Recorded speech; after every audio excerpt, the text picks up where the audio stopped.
Yeah, I have hemophilia. Okay, you need immediate attention now because Yeah. your blood has an inability to clot.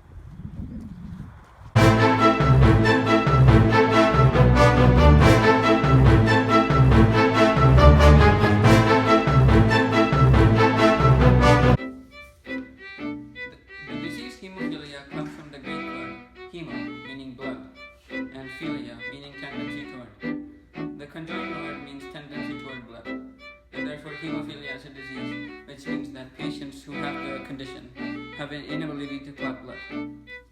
Imagine a condition in which when you start bleeding, you never stop without any medical attention. When you were younger and you fell off your bike, your blood automatically stopped when you scraped your knee or got a cut.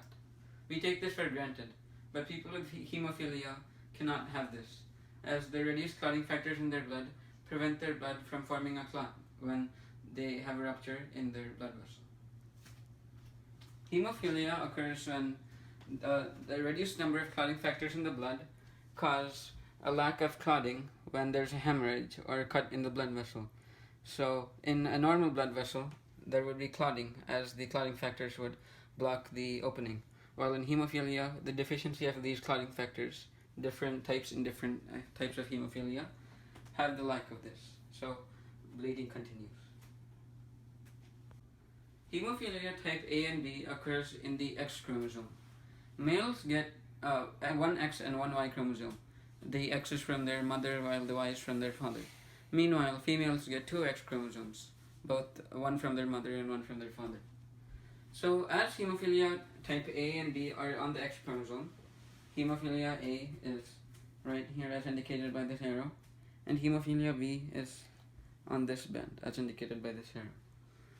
If a person receives an X chromosome with this recessive trait, if they are a female, they have a higher chance of not getting this disease, as chances are that the other X chromosome from the other parent does not carry this disease, as this condition is fairly rare. For males, they only get one X chromosome. So if their mother has this condition, and they are guaranteed to get this condition, as they have no other chromosome to cancel this out. So type A and B occurs in this manner. Type A and B hemophilia are very similar, but type A, you have a deficiency of factor 8, while in type B, you have a deficiency in factor 9. Factor 8 is made in the liver and lung capillaries, while factor 9 is made just in the liver. The symptoms, though, are very similar. Mild symptoms usually don't appear until surgery or intense physical trauma. You might not even know you have mild hemophilia until you have reached adulthood. Moderate symptoms include bleeding episodes after injury, as well as spontaneous bleeding episodes. Severe hemophilia, you have frequent bleeding episodes, especially after injury. Bleeding can also occur in the joints and muscles. And each of these levels depends on the amount of clotting factors you have. For example, severe is less than 1% of the required clotting factors, while moderate is about 1 to 25% of the clotting factors, while mild is 49 to 25% of the clotting factors, the percent being the number of clotting factors required to stop a clot. As you can see, the normal amount of clotting factors is 50 to 150%, meaning that you have half to 1.5 the number of platelets you need to stop a clot. And another fun fact about type B is that it's also called Christmas disease, or plasma thromboplastin antecedent. And while type A is called the classic hemophilia. So this is a diagram of how hemophilia type A or B can be passed down from the parents. If the mother is the carrier or has one recessive, has one X chromosome of the hemophilia, then there would be one son. If they had 4 children, hypothetically, 2 sons and 2 daughters, the one son and one daughter would not be affected, while the daughter would be a carrier, while the son, because he gets the affected X chromosome without a dominant X to cancel it out, would be affected with hemophilia. Meanwhile, if the father was affected with hemophilia, the one son and both sons would not get hemophilia, while one daughter would be the carrier, as they get one affected X chromosome, while they get a dominant X from their mother, meaning they wouldn't be affected. And the other daughter would encounter the same scenario. For hemophilia type C, unlike the other types A and B, type C is not passed down through the X chromosome. And instead, it's passed down through chromosome number 4, which is not a sex chromosome. It is a recessive trait, meaning that for an offspring to receive a hemophilia type C, they would need to get 2 recessive traits, meaning that both parents would need to be carriers of the disease or be affected by the disease. Type C is mostly found in the Middle East and affects many Ashkenazi Jews because of intermarrying. It is caused by factor 11 deficiency, and symptoms include bleeding excessively, usually only occurs during surgery, post-trauma, or other operations. No cause is bleeding without a cause is called spontaneous episode. Type C occurs in both genders equally likely because it is recessive on chromosome 4, not a sex chromosome.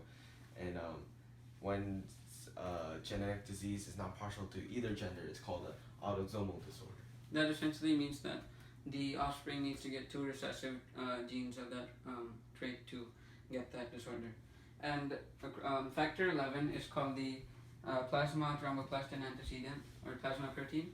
It is synthesized in the liver, and the function is that it's an intrinsic pathway, and deficiency results in hemophilia C, as I stated before.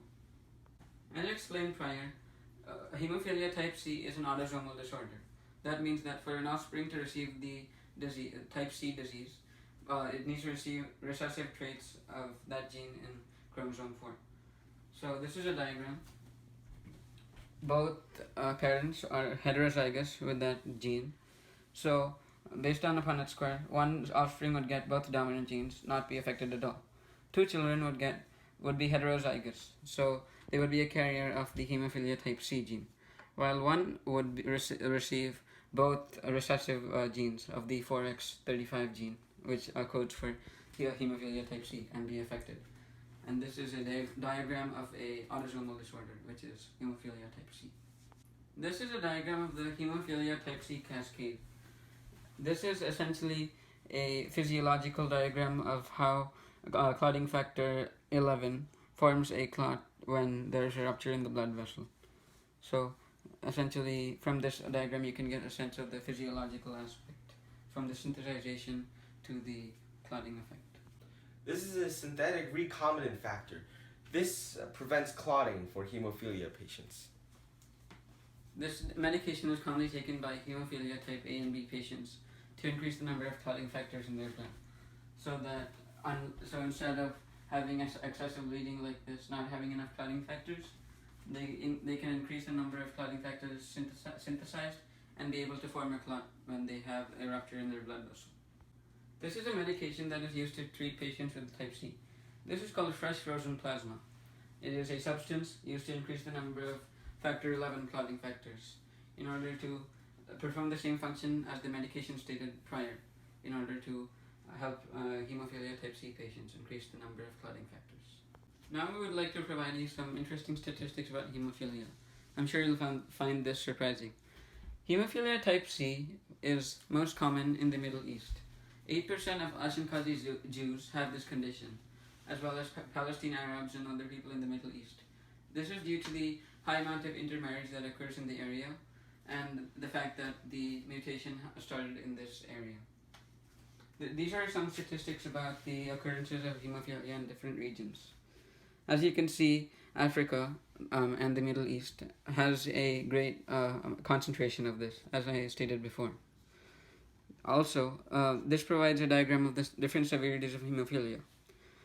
Severe happens when there's less than 1% of clotting factors in the blood. Moderate, 1 to 5%, mild of 5 to 40%, and above that is essentially normal, above 50% of clotting factors, which allows clotting during rupture in the blood vessel.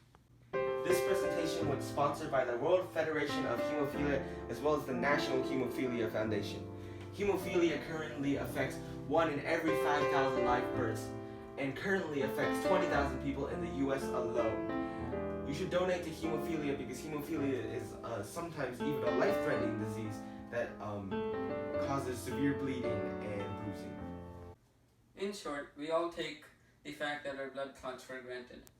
We need to fund hemophilia research and development, as well as people who can afford medication for their condition, in order for everyone to live well-led lives without the fear of losing blood or succumbing to this severe medical condition.